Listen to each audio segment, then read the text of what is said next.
వాళ్ళే పిలిపించి మాట్లాడారు. కనీసం డెలివరీ అయ్యేదాకన్నా చూడు, దాని తర్వాత ఆమె బతుకుతుంది అని చెప్పారు.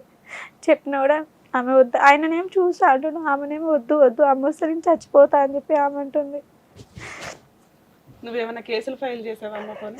దాని తర్వాత ఇక మళ్ళీ ఆ నుంచి మళ్ళీ అడిగిపోయినా మేడం, కోర్టుకి పోయినా. కోర్టుని మళ్ళీ వాళ్ళు ఏమనంటే ఉమెన్స్ పోలీస్ స్టేషన్ పోవమ్మని అందరు జాలి దయ చూపించేవాళ్ళే మేడం. ఉమెన్స్ పోలీస్ స్టేషన్ పోవని మళ్ళీ అక్కడ లాయర్లే చెప్పారు. మళ్ళీ నగర్కి వచ్చిన, అక్కడికి వచ్చి ఇట్లా సంగతి మేడం అయితే వారం రోజులు తిరిగిన మేడం. కేసు బుక్ అయింది, మేము కేసు రాసుకున్నామని చెప్పారు. వాళ్ళని పిలిపిస్తా అని చెప్పారు. అతను ఫోన్ చేసిన ఆయన లేడు, సూసైడ్ చేసుకోనికి పోతుండు, పొద్దున మందు తాగిండు, ఉరి పెట్టుకుంటుండు అని వాళ్ళ బామ్మర్ది వాళ్ళ భార్య ఫోన్ చేసి ఎత్తి చెప్తుంది మేడం. ఫోన్ ఎత్తి చెప్తుంది. ఇప్పుడు మరి ఈమె పరిస్థితి ఎట్లా అంటే ఏమో ఆయన లేడు, వెళ్ళిపోయిండు, పొద్దునే ఉరి పెట్టుకొని చూసిండు, మేము కాపాడినా, మరి ఎక్కడ పోయిండు అది అని ఎప్పుడు అట్లనే చెప్పేటోళ్ళు. నేనంటే సార్ నా కేసు అయినా ఫైల్ చేయండి సార్ అని చెప్తే కేసు ఫైల్ చేసిన అని చెప్పారు. నా దగ్గర ఉంది మేడం, అది ఒకసారి మీకు చూపిస్తాను. లవ్ మ్యారేజ్ కాబట్టి చాలా చిన్న కేసు రిజిస్టర్ అయింది. మొన్న జనవరిలోకి ఎఫ్ఐఆర్ అయిందమ్మా అతని మీద నీకు? అవును మేడం. వాళ్ళ వైఫ్ మీద కూడా అయిందా? వాళ్ళ వైఫ్కి నేనేం పెట్టలేదు మేడం. ఓన్లీ ఇతను ఒక్కడి మీద ఫైల్ చేసి. మరి ఇది ఒక్కటే అంటే అతను పెద్ద పట్టించుకోడు కదా. దాని తర్వాత మళ్ళీ తన గోల్డ్ కూడా తీసుకుండు మేడం. మళ్ళీ నా తులం బంగారం ఉండే, అవి మంచిగా ఉన్నప్పుడు కన్విన్స్ చేసి, ఇప్పుడు మా పాప పెద్దగా అవుతుంది, వాళ్ళ పాప 19 సంవత్సరాల పాప ఉంది, ఇప్పుడు అందరం మనం మంచిగా అయిపోయినాం కదా, అన్ని దగ్గర అది ఉంది కదా కమ్మలు, అది ఇచ్చేసేయంటే సరే ఈ నుంచి మంచిగా ఉన్నా ఇవి ఇచ్చి ఆమెకు ఐస్ చేస్తా, ఆమె జర కోపాలు ఉంది అది ఇది అని చెప్పి సరే అని కమ్మలు ఇచ్చేసిన మేడం. దాని తర్వాత లేదు, నేనే జాంగీర్కి ఇచ్చిన. ఎందుకంటే ఆమె కోపం తగ్గాలని చెప్తే ఆ రోజు ఈ 3 సంవత్సరాలు కోపాడాల్సింది నువ్వు కదమ్మా. ఇంకా నాకు వేరేది ఏ దారి హక్కులు ఉన్నాయి, అలా ఆయన మీద కోపాడుతుందో ఊరేగుతుందో ఆవిడ ఇష్టం. నువ్వు జాగ్రత్తగా ఉండాలి కదా. డెలివరీ అయినాక వచ్చాడా రాలా, బాధ్యతలు తీసుకున్నాడా తీసుకోలే, కనీసం ఒక స్త్రీగా ఎలా ఉన్నామని ఎవడో పట్టించుకోవాలా నిన్ను. అటు నీ చెల్లి కానీ మీ బ్రదర్ కానీ ఈ పెళ్లి చేసుకున్న అతను కానీ వాళ్ళ వైఫ్ కానీ. అవునా? మీ అమ్మాయి ఏమంటుంది ఇంతకు, పెద్ద అమ్మాయి? ఆమెకి ఇంకా ఇవన్నీ ఏం తెలియదు మేడం ప్రస్తుతం. అదే నీకు డెలివరీ అయిందని కూడా తెలియదా? డెలివరీ అయింది పాప అని తెలుసు, కానీ అప్పటి నుంచి నేను తనని కలవని పోతలేదు, పోయినా ఆమె నాకు కనిపిస్తలేదు, మాట్లాడట్లేదు. ఆ నుంచి హాస్టల్ చేంజ్ చేసింది. ఆవిడే హాస్టల్ చేంజ్ చేసింది, కానీ పలానా దగ్గర ఉందని తెలుసు, నన్ను అసహించుకుంటుంది మేడం. హాస్టల్లో పైసలు గవర్నమెంట్ హాస్టల్ అది, ఫ్రీయా? ఆర్ఫనేజ్ అది? ఎట్లా హాస్టల్ ఎట్లా? ఏ హాస్టల్ చేర్పించారమ్మా మీరు? అప్పుడు నేను వనస్థలిపురం గవర్నమెంట్ హాస్పిటల్లో చేయించిన మేడం. హాస్టల్ నుంచి ఇప్పుడు ఒక దగ్గర హాస్టల్లో ఉంటూ పార్ట్ టైం పని చేస్తున్నాను తెలిసింది, పలానా దగ్గర ఉందని తెలుసు. నన్ను. నీ పేరేంటమ్మా? సానా మేడం. మీ తల్లి చేసుకున్న సూసైడో చనిపోవడము, నీ తండ్రి చేసిన తాగుబోతాను, ఒక ఫస్ట్ భర్త మీ మేనత్త చేసిన ఒక పని వల్ల ఈరోజు ఒక ఈ టీవీ షోలో కూర్చుంది. ఈ సీనియర్ చేసిన పని వల్ల ఇంకొక జూనియర్ సీనియర్ హాస్టల్స్లో ఇండివిజువల్గా బతుకుతూ అమ్మని అసహించుకుంటూ తన కూలి పని ఏదో తను చేసుకుంటూ తన కాళ్ళ మీద తను చదువుకోవడానికి గవర్నమెంట్ సపోర్ట్ తీసుకొని ఇండివిజువల్గా బతుకుతుంది. ఓ 15 ఏళ్ల పిల్ల. ఎవరి మిస్టేక్స్ ఇక్కడ? అంత నిస్సహాయితగా ఎట్లా ఉంటారు తల్లి ఆడవాళ్ళు? వాళ్ళు అన్నమాట కరెక్టే కదా. నువ్వు పోషించలేని స్థితిలో ఉన్నప్పుడు నీ పెద్ద కూతురు నీకు ఇంపార్టెంట్. అవునా? నా పిల్ల నాకు కావాలి ముర్రో అని అన్ని తన్ని తరిమేసావు. ఆడొచ్చి పట్టుకెళ్తానన్న, ఆడికి ఇవ్వకపోవడం చాలా బెటర్. ఎందుకంటే వాళ్ళు ఎట్లాంటి వాళ్ళో తెలియదు. మీకు మ్యాక్సిమం ఎలా ఉంటాయి అంటే 10 ఏళ్ల అమ్మాయికే పెళ్లి చేసేసారంటే ఆడేం చేసేవాడు, అంత చిన్నపిల్లని తీసుకుని వెళ్ళి అక్కడ ఒక మంచి పని చేసింది దానివి. ఆ పిల్లకి ఒక తల్లి ఉంది అని ప్రూవ్ చేయాలి కదా. నువ్వు చేసిన పని ఏంటి? నీ పర్సనల్ నీడ్స్ కోసం ఒక వ్యక్తితోటి సంబంధం పెట్టుకున్న వ్యక్తి నాకు పిల్లలు వద్దు ముర్రో అంటున్నాడు అన్నప్పుడు కనీసం మీరు ఒక ఓన్ డెసిషన్ తీసుకుంటే ఈరోజు వాడు పట్టించుకోకపోయినా నీ కూతురన్నా నీకు ఉండేది కదా తల్లి. నీకు ఇదిగో వీళ్ళు ఉన్నారు ఒకళ్ళు ఉన్నారని చెప్పు. ఊహ తెలియ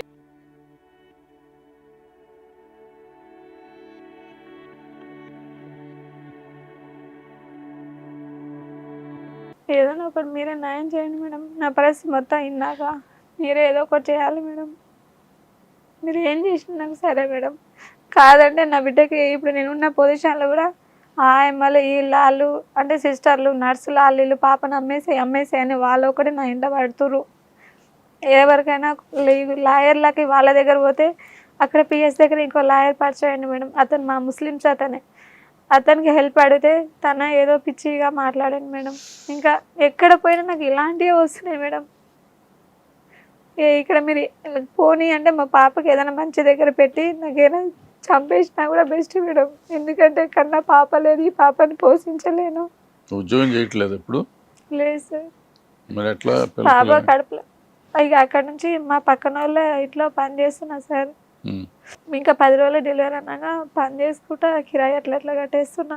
ఎంత వస్తుంది పక్క పని చేస్తే? 2500 ఇస్తారు సార్. ఎట్లా సరిపోతుంది మరి? సరిపోద్ది కానీ ఇక పక్కన వాళ్ళు ఇల్లాలి కొంచెం సాయం చేస్తారు సార్. నాకు ఒక అతను రషీద్ అనే అతను మేడం కామినీ హాస్పిటల్లో పెట్టిరు. అతను fall ceiling contractor. Fall ceiling contract అయితే నాకు డ్యూటీ కావాలంటే డ్యూటీ పెట్టించారు. ఆయనకి నీకు ఏదో సంబంధం ఉందని చెప్తాడు. ఎక్కడివరకైనా ఫోన్ చేసి మనం డ్యూటీ అడిగినాం అనుకోండి, వాళ్ళకి నీకు ఏమో ఉంది అని చెప్తాడు. ఫిజికల్గా కూడా ఏమేమో చెక్ చేస్తాడు. ఏదో డౌట్గా ఏదేదో మాట్లాడతాడు మేడం. ఫోన్లు టార్చ్ పెట్టి చూడటం అంత గలీజ్గా ఎట్లనో. ఎందుకు అంతకుముందు హాస్పిటల్లో పనిచేసావు కదా, అక్కడికి వెళ్తే ఎవరో ఉద్యోగం మళ్ళీ ఇప్పుడు ఇస్తారు. పాప చిన్న ఉంది కదా సార్. ఏదైనా కాంట్రాక్ట్ 2 సంవత్సరాలు 3 సంవత్సరాలు ఉంటాయి మేడం. పెద్ద హాస్పిటల్ అంటే ఉంటాయి. నీకు ఏ న్యాయం కావాలి? మీ ఆయన కావాలా? లీగల్ సపోర్ట్ కావాలా? ఏదైనా పిల్లల ఫైనల్ సెటిల్మెంట్ కావాలి? ఇదంతా ఇందాక నాకు కూడా తెలియదు మేడం. మీకు ఏది మంచిగా అనిపిస్తే అదే చేయండి. ఎందుకంటే ఒక బిడ్డకి ఎట్లా తండ్రి ఇవ్వలేకుంటున్నా, ఈ బిడ్డకి కనీసం రేపు నేను చనిపోయినా తన బతికే తట్టానా కానీ ఏదో ఒకటి చేయండి మేడం. నేను ఎవరిని హెల్ప్ అడిగినా జాలి చూపిస్తారు కానీ. పిల్లలు నువ్వు పెంచుకుందాం అనుకుంటున్నావా? ఎవరికైనా అడాప్షన్ ఇద్దాం అనుకుంటున్నావా? పెంచుకుంటా మేడం. పెంచుకుంటావు. ఎందుకంటే ఆ పాపకి ఎంత కష్టపడ్డారు నాకే తెలుసు మేడం. కల్మన్ గారి నుంచి ఇప్పుడు బస్సులో ఫ్రీ అవటం. ఒక పిల్లని పెంచలేకే గవర్నమెంట్ హాస్టల్లో వేసు. ఇప్పటికి నీకు వయసు ఆల్రెడీ 29 to 25 30కి వచ్చింది. మళ్ళీ ఈ పిల్లని పెంచలేక మళ్ళీ 5 ఏళ్ళకి 10 ఏళ్ళకి దీన్ని హాస్టల్లో వేస్తావు. ఇంతేగా నీ పెంపకం, అవునా? తండ్రి అనే వ్యవహారాన్ని మేము తీసుకొచ్చి అయితే ఇవ్వలేం. అర్థమవుతుందా? నువ్వు చెప్పుకోగలుగుతావు. ఎందుకంటే నువ్వు బర్త్ సర్టిఫికేట్లో తండ్రి పేరు రాయించావు. రేపు ఆధార్ కార్డు తీసుకున్నా ఏం తీసుకున్నా తండ్రి పేరుతోటే నువ్వు కంటిన్యూ చేస్తావు. పేరుకి తండ్రి ఫలానా వాడు అనేది ఉంటుంది తప్ప అతని ప్రేమని అతని ఎఫెక్షన్ని మనం ఏ రకంగానూ తెచ్చి అయితే అక్కడ ఇవ్వలేం. ఓకేనా? 2, నువ్వు చెప్తున్న ప్రాసెస్లో మరి మమ్మల్ని నమ్ముకొని ఇక్కడ దాకా వచ్చావు కాబట్టి మీరు చెప్తున్న ఒక ఎలిగేషను జాలి చూపిస్తున్నారు కానీ ఎవరు సపోర్ట్ చేయట్లేదండి అని. ప్రతి చోట సపోర్ట్ చేయడానికి కుదరదు. ఇప్పుడు మీరు హాస్పిటల్ అనుకోండి, మా దగ్గర ఉన్న ఫైనాన్షియల్తో కొంత మెడిసిన్స్ కొని ఒకరోజు మెడికల్ క్యాంప్ పెట్టి టకటకమని ఏదో సర్వీస్ చేస్తాం, టెస్టులు చేస్తాం, మీకు ఈ ప్రాబ్లం ఉంది, ఈ ట్యాబ్లెట్లు వేసుకోండి అంటాం. లీగాలిటీ విషయానికి వచ్చేసరికమ్మా మా చేతిలో పని కాదు, కోర్టులో కేసు వేయాలి. అది నియర్లీ 3 to 5 years నడుస్తున్న పరిస్థితుల్లో మనం ఉన్నాం. 3 to 5 years నీ కేసు కోసం ఒక అడ్వకేటు పెట్రోల్ వేసుకొని వెళ్ళి చెయ్యరు. ఎందుకంటే వాళ్ళకున్న ఇన్కమ్కి మీరు 10,000 ఇచ్చినా 20,000 ఇచ్చినా వాళ్ళకి అది కావాలి. సో దానివల్ల వాళ్ళు ఆ ప్రాసెస్లోనే మాట్లాడతారు. ఇక 3వ టాపిక్ మీరు మాట్లాడుతున్నది, ఈ విషయం మీద నేను చాలా సీరియస్గా అడ్వకేట్లు తిట్టుకున్నా కానీ పర్సనల్గా కూడా ఒక వీడియో చేశానమ్మా. చాలా దరిద్రమైన ప్రాసెస్. ఒక క్లయింట్ అంటే ఒక దేవుడితో సమానం మాకు. ఎందుకంటే వాళ్ళు ఇచ్చే ఫీజుల మీదే మా ప్రొఫెషన్ రన్ అవుతూ ఉంటుంది. ఫ్రీ సర్వీసులు చేస్తారంటే కొంతమంది బాగా సెటిల్ అయిన వాళ్ళని చేస్తాం సందర్భాన్ని బట్టి. అలానే అన్ని కేసులు ఫ్రీగా చేయలేం కదా. చాలా కేసుల్లో నేను వినింది ఏంటంటే, ఇప్పుడు మీరు చెప్పిన ఎలిగేషన్, ఫీజులు ఇచ్చుకోలేని వాళ్ళని కొంతమంది నీచమైన అడ్వకేట్ జెంట్స్ ఎవరైతే ఉన్నారో ట్రాప్ చేయడానికి చూడడం, ఫిజికల్గా వాడుకోవడానికి చూడడం. ఇవి ఒక క్లయింట్ మా ఆఫీస్కి వచ్చి నన్ను ఎత్తుక్కొని వచ్చి ఏడ్చింది, ఇలా జరిగిందండి నా దాంట్లో, ఓ రకంగా నేను ఇంత పారిపోయి వచ్చానండి అని. సో అంత హీనమైన పొజిషన్లో ఉన్నప్పుడు అలాంటి వాళ్ళందరికీ నేను ఒక ఎగ్జాంపుల్గా మాట్లాడుతున్నానండి. అలా ఎవడన్నా ఫిజికల్ హెరాస్మెంట్ ఏ అడ్వకేట్ అన్నా చేస్తే దయచేసి మమ్మల్ని కాంటాక్ట్ అవ్వండి. బార్ కౌన్సిల్లో వాళ్ళ మీద కంప్లైంట్ ఇచ్చి వాళ్ళ డిబార్ చేయించే బాధ్యత నాది. ఒక ప్రొఫెషన్ని అడ్డు పెట్టుకొని క్లయింట్స్ని ట్రాప్ చేసే ఏ అడ్వకేట్ అయినా, అలాంటి పనికి మాలిన అడ్వకేట్లకి ఇది ఒక వార్నింగ్ అని దయచేసి చూసుకోండి, ఏం పర్లేదు, నేను ఇది ఛాలెంజింగ్గానే తీసుకుంటున్నా, నా దగ్గర చాలా కేసులు ఎవిడెన్స్లు ఉన్నాయి. వాళ్ళు వద్దండి లీగల్గా ప్రెజెంట్ అని అన్నారు. ఇక్కడ నుంచి ఎవరన్నా కానీ అలా ట్రాప్ చేసి మిమ్మల్ని మ్యానిపులేట్ చేసే అడ్వకేట్స్ ఉంటే డైరెక్ట్గా నా నెంబర్కి కానీ మా హిట్ టీవీ నెంబర్కి కానీ నా కోసం కాంటాక్ట్ చేయండి. వాళ్ళ మీద లీగల్ యాక్షన్ తీసుకునే రైట్స్, లీగల్ యాక్షన్ తీసుకోవడానికి నేను 100% ప్రయత్నిస్తాను, చేస్తాను. మేడం మీ కేసులో నేను డెసిషన్ తీసుకోవడానికి ఏది బెటర్ అని నేను అనుకుంటున్నానంటే 100% అతను మిమ్మల్ని ఎంటర్టైన్ చేస్తాడని నేను అనుకోవట్లా. నెక్స్ట్, మీరు సూసైడ్ అటెంప్ట్ చెయ్యను, ఈ పిల్లని నేనే పెంచుకుంటానండి అంటే మీ పెద్ద అమ్మాయిని మేము ఇప్పుడు మాట్లాడలేం. ఎందుకంటే తన ఫీలింగ్స్కి మనం ఇంపార్టెన్స్ ఇవ్వాల్సింది. మమ్మల్ని నమ్ముకొని మీరు ఇక్కడికి వచ్చారు కాబట్టి మీరు ఆల్రెడీ 498 కేసులు వేశారమ్మా. మీ కేసు కొంత వీక్గా ఉన్నట్టే లెక్క. ఎందుకంటే మీరు అనే మ్యారేజ్ కానీ ఏమి కానీ ఇక్కడ ప్రూవ్ చేయలేం. ఓన్లీ ఇక్కడ నేను ప్రూవ్ చేయగలిగేది పాపకి తండ్రి మెయింటెనెన్స్ పే చేయాల్సిందే. పాపకి మెయింటెనెన్స్ కోసం నేను కోర్టులో ఫైట్ చేయగలను, నా సొంత ఫీజులు పెట్టుకోను. దానికి మీరు ఓకే అంటే ఇక్కడికి మీరు మమ్మల్ని నమ్ముకొని వచ్చినందుకు ఒక మెయింటెనెన్స్ కేసు నేను 100% మీకు సపోర్ట్ చేయగలను నా ఉద్దేశం. మీరు సఖీ కేంద్రానికి వెళ్ళి డీవీసీ కేసు ద్వారా కూడా వేసుకుంటే మీకు ఫ్రీ లీగల్ ఎయిడ్ దొరికింది.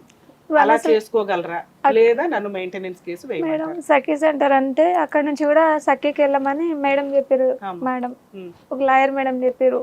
అయితే అక్కడికి పోతే అతని ఆధార్ కార్డు, నా ఆధార్ కార్డు ఇచ్చి నాకు రాసుకుని ఫోన్ చేస్తే తను లేడు, తన మందు తాగాను, సీరియస్ హాస్పిటల్లో ఉన్నాడు, వాళ్ళ అమ్మమ్మ చనిపోయింది అని ముగ్గురు చనిపోయారు. కేసు పెట్టేయచ్చు కదా. వాళ్ళు కేసు పెట్టలేరు మేడం అప్పుడు డెలివరీ టైంలో ఉన్నాను, హాస్పిటల్లో ఉన్నప్పుడు కూడా వాళ్ళు ఫోన్ చేసి నెలకు ఒకసారి ఫోన్ చేస్తారు.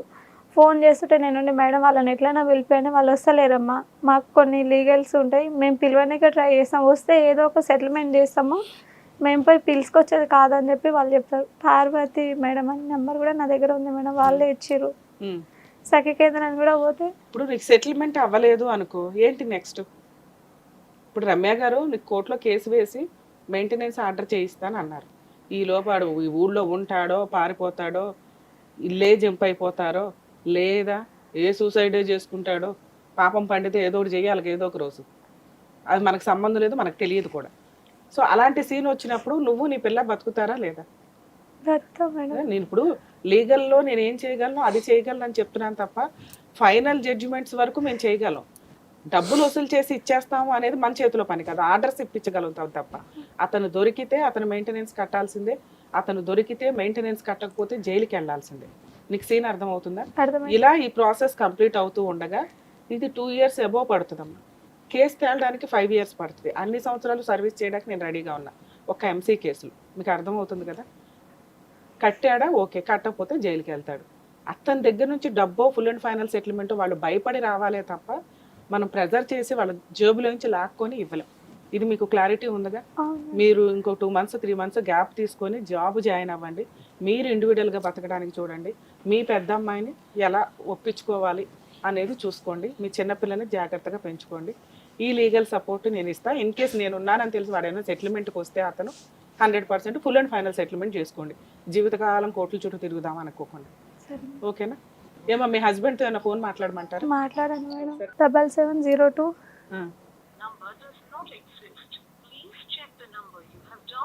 మరి ఎట్లా ఇప్పుడు నెంబర్ కలవకపోతే కేసులు వేసిన ఆ ఇంట్లో ఉన్నారా? అడ్రస్ తెలుసా? సమన్స్ సర్వ్ అవుతాయా? ఉంటాయి మేడం. సొంత ఇల్లు అనేది కిరాయిలు సార్. కిరాయిలు. ఆ ఇంట్లో ఉన్నారా లేదా నీకు ఎలా తెలుసు? తెలియదు మేడం. అమ్మా తెలియదు, కానీ అక్కడి నుంచి రూమ్ చేంజ్ చేసినప్పుడు ఈ పోలీస్ స్టేషన్లోకి వచ్చినప్పుడు పోలీసు వాళ్ళు హౌస్ నెంబర్, డోర్ నెంబర్ ఇవన్నీ రాయించుకోరు.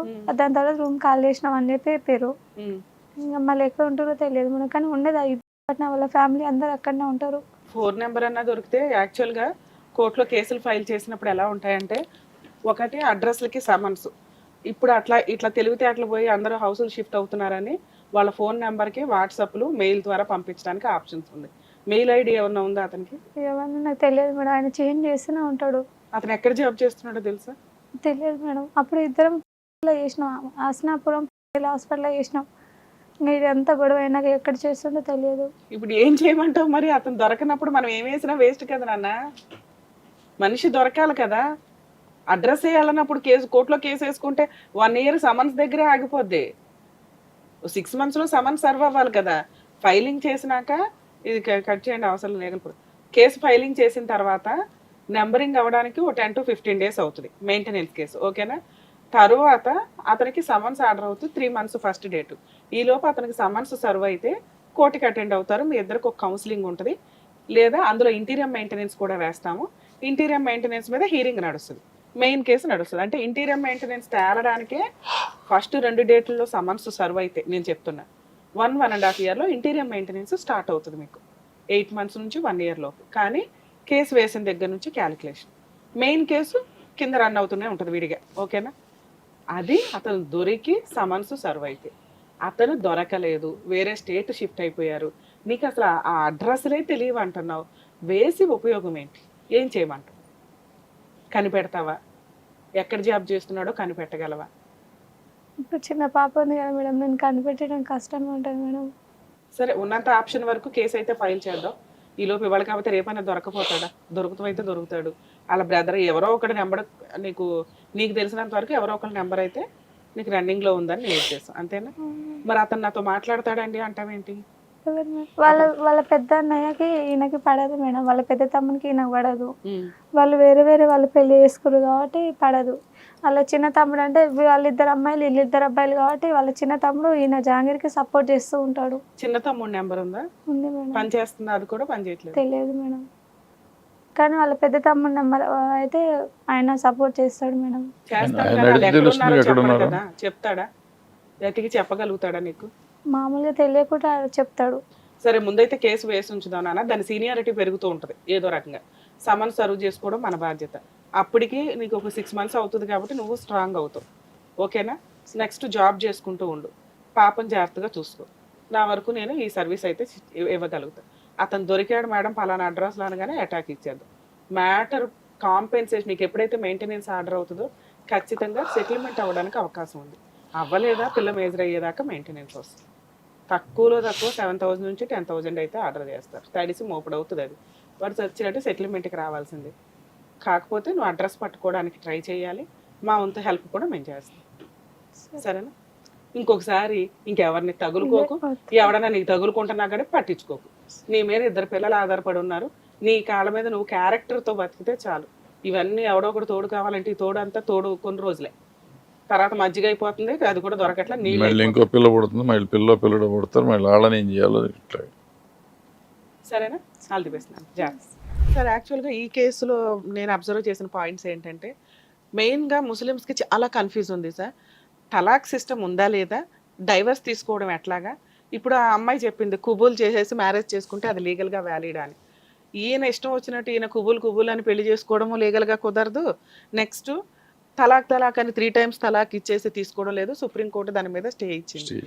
ఏ వ్యక్తి అయినా కానీ మనకున్న ఆప్షన్స్ ప్రకారం, అందుకనే మనకి new government, central government common code అని చెప్పి అందరికీ, మనకి యాక్చువల్గా క్రిమినల్ లా ఒకటి, సివిల్ లా ఒకటి, ఇవన్నీ అన్ని ఇండియన్స్కి ఒకటే ఉంది. కానీ పర్సనల్ లాస్ విషయానికి వచ్చేసరికి, అంటే మ్యారిటల్ డిస్ప్యూట్కి సంబంధించిన లాస్ వచ్చి హిందూ మ్యారేజ్ యాక్ట్ వేరు, క్రిస్టియన్ మ్యారేజ్ యాక్ట్ వేరు, డైవర్స్ యాక్ట్ వేరు, మహమ్మదన్ యాక్ట్ వేరు. సో దీనివల్ల ఏంటంటే చాలా కన్ఫ్యూజ్, ఎవరికి డైవర్స్ చేసుకోవడానికి ఉంది, ఎవరికి లేదు అని. ముస్లిమ్స్ విషయానికి వచ్చేసరికి ముస్లిం లేడీ డైవర్స్ కేసు వేసుకోవచ్చు మహమ్మదన్ లా ప్రకారం, కానీ ముస్లిం జెంటు వేసుకోవడానికి లేదు. ఎందుకు అంటే వాళ్ళకి ఆల్రెడీ ఇంకా కంఫర్ట్ జోన్ ఉండేది, ఏది 3 తలాక్ ఫోనుల్లో చెప్పేయడమో లేకపోతే కనిపించిన వెంటనే చెప్పేయడమో ఈ సిస్టమ్ ఉండేది. అది ఇప్పుడు ప్రజెంట్ లేకపోవడం వల్ల, చట్టంలో వాళ్ళకి డైవర్స్ వేసుకునే విధానం లేకపోవడం వల్ల చాలా కన్ఫ్యూజ్లో ఉన్నారు. ముస్లిం జెంట్స్ డైవర్స్ తీసుకోవాలంటే సివిల్ లాని వాడుకోవాల్సిందే. సివిల్ లాలో డిక్లరేషన్ సూట్ అంటారు. ఈ మ్యారేజ్ చెల్లదు అని డైవర్స్ ఇచ్చినట్లుగా డిక్లేర్ చెయ్యండి, డిజాల్వ్ చెయ్యండి అని సివిల్ లాని వాడుకోవాల్సిందే మనకి కామన్ కోడ్ వచ్చేదాకా. కానీ మహిళలు ఎవరైతే ఉంటారో వాళ్ళు మహమ్మదన్ లా ప్రకారం డైవర్స్ వేసుకోవచ్చు. లేదా ఇద్దరూ కలిపి ఒకవేళ మ్యూచువల్గా అనుకుంటే కోర్టు ద్వారా మ్యూచువల్ డైవర్స్ తీసుకోవచ్చు, లేదా ఖాజీ దగ్గర కులానామా తీసుకోవడానికి అవకాశం ఉంది. సో ఇక్కడ అమ్మాయి చెప్తున్న ప్రాసెస్లో త్రీ టైమ్స్ మేము దర్గా దగ్గరికి వెళ్ళిపోయి కుబుల్ అన్నాడండి అంటే ఆవిడ లీగల్గా వైఫ్ కాదు. కాదు. కానీ వాళ్ళు ఇంకా ఏంటంటే ఆ మతానికి అలవాటు పడి కంఫర్ట్ ఉన్న వాళ్ళేమో ఆ మతాన్ని కంఫర్ట్గా వాడుకుంటున్నారు, కంఫర్ట్ లేని వాళ్ళేమో అది ఎట్లా చెల్లుతుంది. ఇప్పుడు ఆల్రెడీ తను అంటున్నట్టు 7 మ్యారేజ్లు లేవు, 4 మ్యారేజెస్ సిస్టమ్ ఉంది, కానీ దానికి ప్రాపర్ లీగల్గా ఫస్ట్ వైఫ్కి చేయాల్సిన అన్ని సెటిల్మెంట్లు చేసి ఆవిడ విల్లింగ్ ఉంటేనే సెకండ్ మ్యారేజ్కి వెళ్ళాలి. ఆ సిస్టమ్ ప్రెసెంట్ ఎవడు యాక్సెప్ట్ చేయట్లేదు కాబట్టి అది కూడా లేదు. కామన్ కోడ్ వచ్చేదాకా ఈ డ్రామాలన్నీ.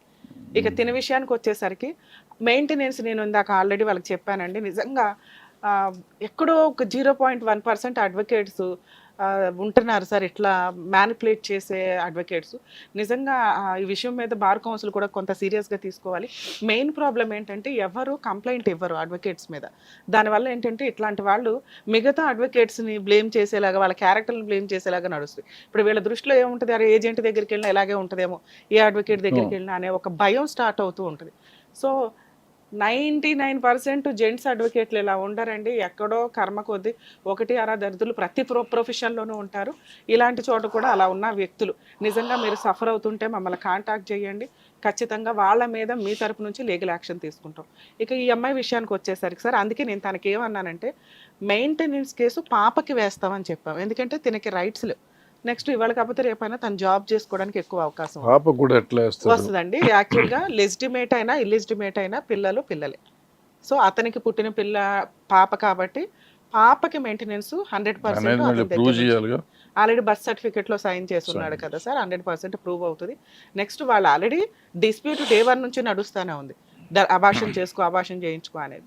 సో ఖచ్చితంగా కోర్టులో అతను వస్తే కనుక పాపకి మెయింటెనెన్స్ మన స్టేజ్ తరపు నుంచి మనల్ని నమ్ముకొని వచ్చింది కాబట్టి మనం 100% తనకి ఆ రిలీఫ్ ఇప్పించడానికి అవకాశం. ఇప్పుడు ఆ పిల్ల చక్కగా ఉంది, చాలా చక్కగా ఉంది.